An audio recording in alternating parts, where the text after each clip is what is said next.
ইনশাল্লাহ আমার প্রতিষ্ঠান 19 বছর রানিং শেষ পর্যায়ে আগামী নভেম্বর 19 বছর শেষ হবে। ডিসেম্বর নভেম্বরের 1 তারিখ থেকে 20 সালে করা। তো আমি আমার এখানে অতিথি আমার স্টাফ অনেক আইসে, অনেক ইয়ে হয়েছে। সবার চেয়ে মায়া করছিলাম আমার জয়ী সাহেবের, যাই হোক সেও অনেক চেষ্টা করছে বা মার্কেটগুলো অনেকটা পরিচিত করছে। এর জন্য আন্তরিকভাবে আমি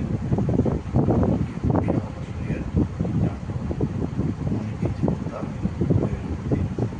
আর বিশেষ করে আমাদের নিজাম ভাই দীর্ঘ 3 মাস মনে হয়েছে উনি আমার এখানে জয়েন করছে। ওনার মাধ্যমে আরও কিছু মার্কেটে ডেভেলপ হয়েছে। তো এই ডেভেলপ হওয়ার কারণে এটা হলো আসলে ওনার মন মানসিকতা, কোম্পানির প্রতি ভালোবাসা ছিল, সেজন্য উনি মার্কেটগুলো দাঁড় করেছে। জানি না মার্কেটটা আমি কতটুকু ধরে রাখতে পারবো, আর যারা আসবে তারা কেমন আসবে তা আমি জানি না।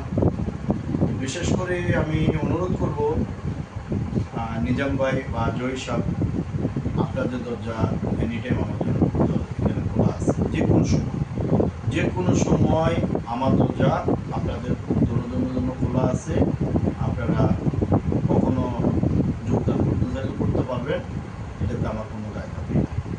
আর আমার জন্য যেন আসলে যেন আমি আপনাকে ফিরে দিব ওই ধরনের আমি মানুষ না।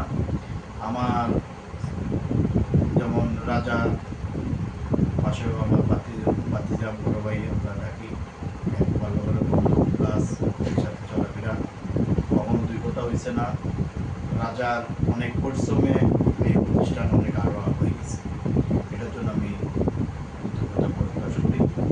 দ্বিতীয়ত আমাদের তারেক সাহেব মোটামুটি আসার পরে মনে হয় দীর্ঘ 3 মাস মানে 4 মাস আইসে, ইনশাল্লাহ তার মাধ্যমেও অনেকটা প্রতিষ্ঠান হয়েছে।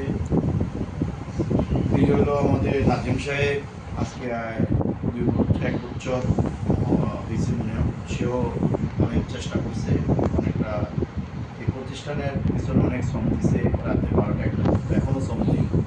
এটার জন্য আর এইগুলো আয়োজনের পিছনের অবদান হলো নাজিম সাহেবের, বা প্রতিষ্ঠানের ভালো মন্দ কিলা বা কীভাবে করা যায়, যেটা কখনো আমি করছি না।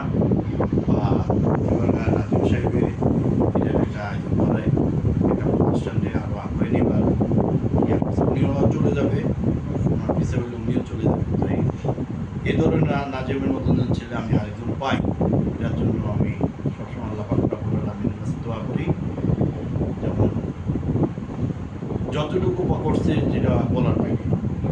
আর আজকে এই অনুষ্ঠানের আয়োজন নাজিম সাহেব যথেষ্ট শ্রম দিয়ে মার্কেট থেকে আসি, এগুলা সংগ্রহ করে কেনাকাটা করে নিয়ে আসছে, এটার জন্য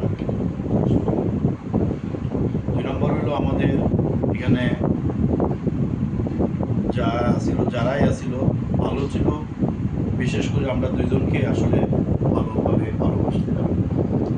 জয়ী সাহেবের নিজের ভাইয়ের মতন শ্রদ্ধা করছিলাম, নিজাম ভাইরও জয়ী সাহেবের সবাই একই চোখে তাকাইছিলাম। কারণ আসার সাথে সাথে আমার ওয়াইফের বলছিলেন তাদেরকে আগে চা দিবা, দুধ না থাকলেও দুধ কিনে আনি দিবা। কারণ হলো তারা রোডে সারাদিন পরিশ্রম করে আইসে, 1 কাপ চা খাওয়াইলে কমবে না। এটা আমি আমার যথেষ্ট আমার চেষ্টা করছিলাম। তো যাই হোক, যার দুজন জেলা ভালোভাবে তাদের জীবনযাপন করতে পারে, এর জন্য আমি আল্লাহ দোয়া করি। আর আপনাদের মাধ্যমে জেলা প্রতিষ্ঠান হয়ে গেছে,